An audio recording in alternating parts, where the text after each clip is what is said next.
Bismillahirrahmanirrahim. Assalamu alaikum students. Ninth class both pearl and diamond section we will discuss some of the exercise question from chapter number 7 and chapter number 8. From chapter number 7 we will discuss short question 1, 2, 3 and 6 and along with long question number 4. So let's talk about firstly short questions of chapter 7. So here question number 1 is indicate which element is reduced in the following reactions. आपको दो equation given है ए और B. तो ए equation है उसमें calcium plus bromine gives us calcium bromide. इसमें पूछ रहा है कि कौन सा एलिमेंट रिड्यूस हुआ। तो याद रखें कि रिड्यूस वो एटम होता है जिसके ऑक्सीडेशन स्टेट क्या हो जाती है, डिक्रीज हो जाती है। तो इस रिएक्शन में अगर आप देखें तो लेफ़्ट साइड में जो ब्रोमीन है वो फ्री स्टेट में है और फ्री स्टेट में किसी भी एटम की या मालिक्यूल की ऑक्सीडेशन स्टेट क्या होती है, ज़ीरो होती है। लेकिन राइट साइड में अगर आप देखें तो इसकी ऑक्सीडेशन स्टेट क्या हो गई है, -1, यानी ज़ीरो से इन डिक्रीज़ होके -1 हो गई है। तो ये एटम रिड्यूस हुआ ब्रोमीन। तो आंसर में अगर आप देखें तो bromine is reduced from bromine 0 to bromide ion -1। तो बी है जो इक्वेशन, इसमें आपको दिख रहा है कि 8 hydrogen ions plus manganate ion plus 5 electron gives us manganese Mn+2 और +4H2O। तो इसमें कहता है कि कौन सा एटम रिड्यूस हुआ। तो देखें अगर MnO4-1 में इसकी ऑक्सीडेशन स्टेट Mn की कितनी है, +7 है। और राइट साइड में अगर आप देखें तो Mn+2 यानी +7 से ये डिक्रीज़ होके +2 हो गई है। तो ये वाला एटम Mn रिड्यूस हुआ। तो सेकंड क्वेश्चन है what is the oxidation number of silver on each side of the following equation. एक इक्वेशन है 4Ag plus O2 gives us Ag2O 2Ag2O। तो इसमें कह रहा है कि सिल्वर की आप लेफ़्ट साइड में भी और राइट साइड में भी ऑक्सीडेशन स्टेट बताएं। तो लेफ़्ट साइड में ये फ्री स्टेट में है तो इसकी ऑक्सीडेशन स्टेट ज़ीरो है, ठीक है। और राइट साइड में अगर आप देखें Ag2O तो Ag की ऑक्सीडेशन स्टेट हो गई है +1, ज़ीरो से +1 हुई है। और दो एटम है तो +1 मल्टीप्लाई बाई 2 यानी +2 हो जाएगी। तो नेक्स्ट जो है उसमें ऑक्सीडेशन नंबर जो है उसका, तो आंसर में भी अगर आप देखें तो oxidation number of silver on the left side is zero because it is in free state या elemental state and on the right side it is +1। तो ऑक्सीडेशन स्टेट आपने लेफ्ट साइड की भी बताई जो कि ज़ीरो है और राइट साइड में क्या है, +1। तो नेक्स्ट क्वेश्चन है why NaOH is strong and NH4OH is weak electrolyte. Sodium hydroxide strong बल्कि और अमोनियम हाइड्रोक्साइड जो है वो वीक इलेक्ट्रोलाइट है। तो क्यों है ऐसा। तो आपको सबसे पहली चीज़ तो ये पता हो कि इलेक्ट्रोलाइट क्या चीज़ होती है। इलेक्ट्रोलाइट एक ऐसा सब्सटेंस है जो मोल्टन फॉर्म में या लिक्विड फॉर्म में करंट को कंडक्ट करे, वो इलेक्ट्रोलाइट होता है। तो NaOH स्ट्रॉन्ग इलेक्ट्रोलाइट है। तो स्ट्रॉन्ग इलेक्ट्रोलाइट वो है जो मैक्सिमम जो है up to maximum extent ionize हो और करंट को कंडक्ट करे। वीक इलेक्ट्रोलाइट इसका अपोजिट है, यानी कि अप टू मिनिमम एक्सटेंट वो क्या करे, आयोनाइज हो। तो NaOH स्ट्रॉन्ग इलेक्ट्रोलाइट है because it ionizes in its aqueous solution up to maximum extent. कितनी एक्सटेंट है, 84% तक ये आयोनाइज होता है। while NH4OH is weak electrolyte because it ionizes up to limited extent 1.3%। तो कहाँ 84% और कहाँ 1.3%। तो इस वजह से ये क्या है, NaOH स्ट्रॉन्ग इलेक्ट्रोलाइट है जबकि NH4OH जो क्या है वो वीक इलेक्ट्रोलाइट है। Another question write one example from daily life which involve oxidation reduction reactions. तो पहली एग्जाम्पल है कंबस्शन, ठीक है, जलने का अमल। Combustion is an oxidation reduction reaction in daily life. तो इसकी केमिकल इक्वेशन देखें तो carbon plus oxygen gives us carbon dioxide. तो इसमें कौन सा एटम ऑक्सीडाइज हो रहा है, कौन सा रिड्यूस हो रहा है। तो इन एरोज से आपको पता चल रहा है कि कार्बन लेफ्ट साइड में ज़ीरो ऑक्सीडेशन स्टेट रखता है जबकि राइट साइड में +4 रखता है, यानी इसकी ऑक्सीडेशन हुई है। इसी तरह ऑक्सीजन राइट लेफ्ट साइड में ज़ीरो जबकि राइट साइड में माइनस में चली गई है तो इसकी ऑक्सीडेशन स्टेट कम हुई है, यानी ये रिड्यूस हुआ है, यानी यहाँ पे रिडक्शन हुई है। दूसरी एग्जांपल है फोटोसिंथेसिस की। तो ये दोनों एग्जांपल्स क्या हैं, डेली लाइफ से हैं, विच इन्वॉल्व्स रिडॉक्स रिएक्शन या ऑक्सीडेशन रिडक्शन रिएक्शन। तो नेक्स्ट क्वेश्चन, ये क्वेश्चन नंबर लॉन्ग है चैप्टर 7 का, long question number 4 discuss the method of recovering और extracting of metal from its ore किसी भी मेटल को कैसे एक्सट्रैक्ट किया जाए उसकी और से, तो इस पर डिस्कशन कुछ इस तरह से होगी। सबसे पहली चीज़ है मेटलर्जी। ये क्या होती है? The process of extracting metal from their ore is called metallurgy. ये जो कह रहा है कि कैसे आप रिकवर कर सकते हो, तो इस रिकवरी को ही, मेटल्स की रिकवरी को उनके ओर्स से मेटल की रिकवरी को क्या कहते हैं? इस प्रोसेस को मेटलर्जी कहते हैं। तो कहाँ पे होती है? The device used for this purpose is electrolytic cell. Electrolytic cell में ये काम हो रहा होता है। When an electric current is passed through molten or fused state of the compound, ठीक है, जब इसमें से करंट पास होगा तो cations move towards cathode and anions move towards anode. तो इसी तरह pure metal is deposited on cathode. Let's take the example of extracting sodium from its ore, sodium chloride. First, a mixture of calcium chloride and NaCl is heated and melted in a furnace at 600 degree centigrade. Furnace यानी भट्टी, उस पे 600 degree centigrade पे इसको melt किया जाता है और जो प्योर NaCl है वो मेल्ट होता है 801 डिग्री सेंटीग्रेड पे, and then electric current is passed through its molten mass, the following reactions taking place. जब ये इनमें से करंट पास होता है तो ये क्या हो जाता है?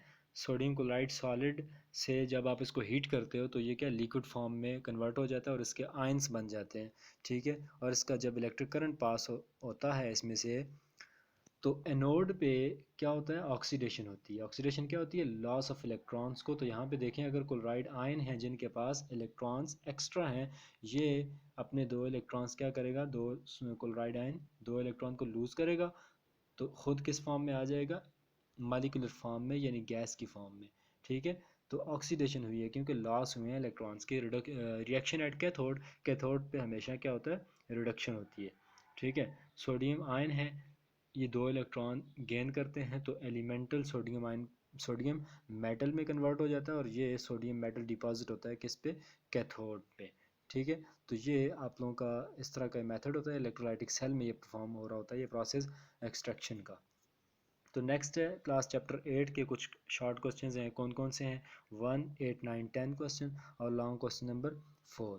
तो चलें पहले शॉर्ट क्वेश्चंस पे बात कर लेते हैं। पहला क्वेश्चन है, identify at least to groups which contain only metallic elements. दो ग्रुप कौन से हैं जो जिनमें सिर्फ और सिर्फ मेटालिक एलिमेंट्स हैं? तो वो ग्रुप 1A है और ग्रुप 2A है, यानी एस ब्लॉक एलिमेंट है। तो alkali metals, alkaline earth metals, these are the two groups which contain only metallic elements, या एस ब्लॉक एलिमेंट भी आप इसको कह सकते हो, ठीक है। तो नेक्स्ट क्वेश्चन है आपका, write down the reactions of chlorine with sodium hydroxide with balanced equation. तो chemical reaction of chlorine with NaOH is NaOH plus Cl2 gives us sodium Na2O Cl2 plus H2O, ठीक है, sodium hypochlorite साथ में water. तो next question है, how does ionization energy values vary in a group. Group में ionization, अच्छा ionization energy पहले होती क्या है? आयनाइजेशन एनर्जी वो एनर्जी जिसमें जो आपको चाहिए होती है किसी भी आइसोलेटेड और गैशियस एटम के वैलेंस शेल में से इलेक्ट्रॉन निकालने के लिए, ठीक है। तो ग्रुप में ये कैसे होती है? Ionization energy value decreases down the group. क्यों? It is because down the group atomic size increases. जब एटॉमिक साइज इंक्रीज होता है तो distance between the valence electrons and nucleus increases, ठीक है। जब इलेक्ट्रॉन्स और न्यूक्लियस का डिस्टेंस ही बढ़ जाएगा तो उसकी attraction of nucleus for valence electron decreases, ख़त्म, कम हो जाएगी उसकी अट्रैक्शन, ठीक है। न्यूक्लियस की इलेक्ट्रॉन्स के लिए अट्रैक्शन कम हो जाएगी and thus little amount of energy will be required to remove the valence electron. तो आपको फिर थोड़ी अमाउंट ऑफ एनर्जी चाहिए होती है वैलेंस इलेक्ट्रॉन को वैलेंस शेल में से निकालने के लिए। तो ये है आयनाइजेशन एनर्जी कि कैसे जो है वो कम होती है डाउन द ग्रुप। उसकी वजह है कि साइज़ बढ़ जाता है, साइज़ बढ़ने की वजह से न्यूक्लियस और जो है वैलेंस शेल है उसके दरमियान डिस्टेंस बढ़ जाता है, ठीक है। जिस डिस्टेंस बढ़ने की वजह से अट्रैक्शन न्यूक्लियस की और वैलेंस इलेक्ट्रॉन की कम हो जाती है, जिसकी वजह से आपको कम एनर्जी चाहिए होती है इलेक्ट्रॉन को नॉकआउट करने के लिए या निकालने के लिए। तो नेक्स्ट क्वेश्चन है, डिस्प्लेसमेंट रिएक्शन में क्या होता है?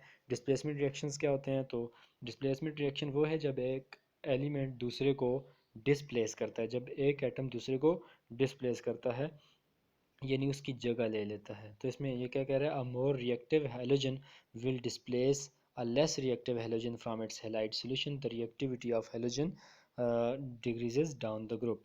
तो कहता है कि जो मोर रिएक्टिव हैं वो लेस रिएक्टिव को डिस्प्लेस कर लेते हैं। ठीक है, इसमें ऑर्डर ये है, फ्लोरीन सबसे ज़्यादा रिएक्टिव है, उसके बाद क्लोरीन की बारी है, फिर ब्रोमीन है, फिर आयोडीन है, फिर एस्टेटीन है। तो जो गिवन एग्जांपल है इसमें अगर आप देखें तो ब्रोमीन है, Na के साथ कौन है, ब्रोमीन है, और इसके साथ कौन रिएक्ट करेगा, क्लोरीन इसको डिस्प्लेस करेगा। क्यों डिस्प्लेस करेगा, आप अगर ऑर्डर में भी देखें तो क्लोरीन ज़्यादा रिएक्टिव है एज़ कम्पेयर टू ब्रोमीन। तो Na के साथ ब्रोमीन जुड़ा हुआ है, तो इसको कौन करेगा डिस्प्लेस, क्लोरीन करेगा, और NaCl इसके बना देगा, और ख़ुद जो है Br किसकी फॉर्म में आ जाएगा, Br2 की फॉर्म में। तो नेक्स्ट क्वेश्चन है व्हाट आर नॉन मेटल्स, और ये चैप्टर 8 का लॉन्ग क्वेश्चन नंबर 4 है। What are non metals, differentiate between metals and non metals. Non metal क्या होते हैं, मेटल्स क्या होते हैं, उनकी फ़िज़िकल प्रॉपर्टीज़ कैसे डिफ़र करती हैं, और केमिकल प्रॉपर्टीज़ कैसे डिफ़र करती हैं। सबसे पहली चीज़ है कि नॉन मेटल क्या होते हैं। नॉन मेटल है element which are bad conductor of electricity and heat and brittle are called non metals.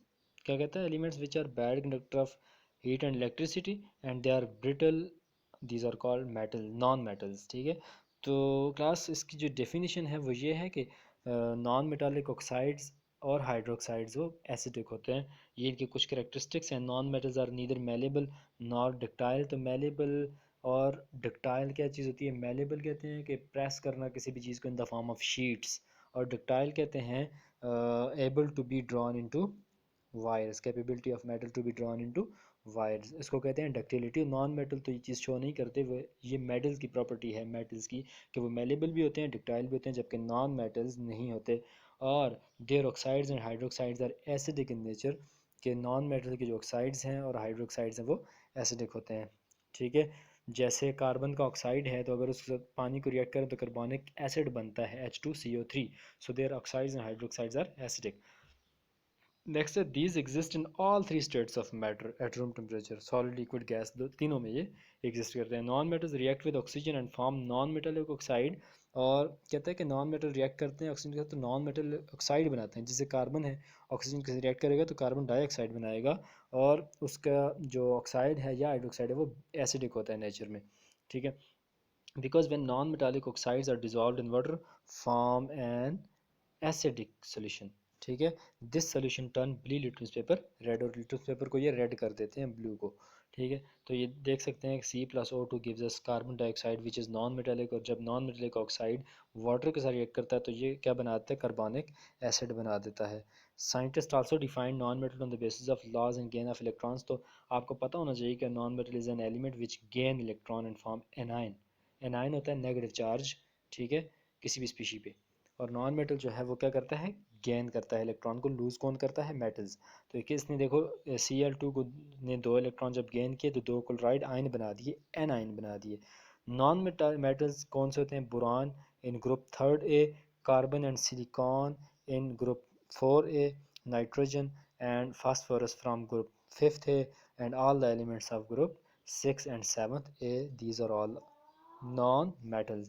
तो नेक्स्ट क्वेश्चन है कंपैरिजन बिटवीन मेटल्स और नॉन मेटल्स। तो इसकी जो प्रॉपर्टीज़ हैं वो कंपेयर की है। Metals are electron donor during chemical reaction and are reducing agents, while non metals जो हैं वो इलेक्ट्रॉन एक्सेप्टर होते हैं during chemical reaction and these are oxidizing agents. ठीक है, दूसरा है metals become positively charged ions in solution while non metals become negatively charged. इसकी वजह यह है कि मेटल क्यों पॉजिटिव बनाते हैं, क्योंकि वो इलेक्ट्रॉन को गेन लूज़ कर रहे होते हैं, सॉरी, और जो नॉन मेटल्स हैं वो गेन कर रहे होते हैं, जिसकी वजह से उन पर नेगेटिव चार्ज आता है, तो एनाइंस बनाते हैं। तीसरा पॉइंट है some metals can replace hydrogen from acids to form salts while non metals can not replace hydrogen from salts.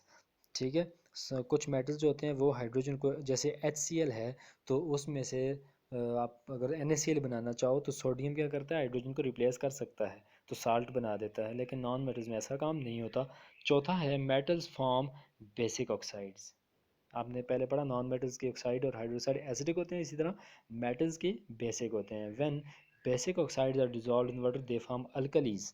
ठीक है, while non metallic oxides are acidic in nature, वो बेसिक नहीं होते। Metals form ionic chloride while non metals form covalent chlorides.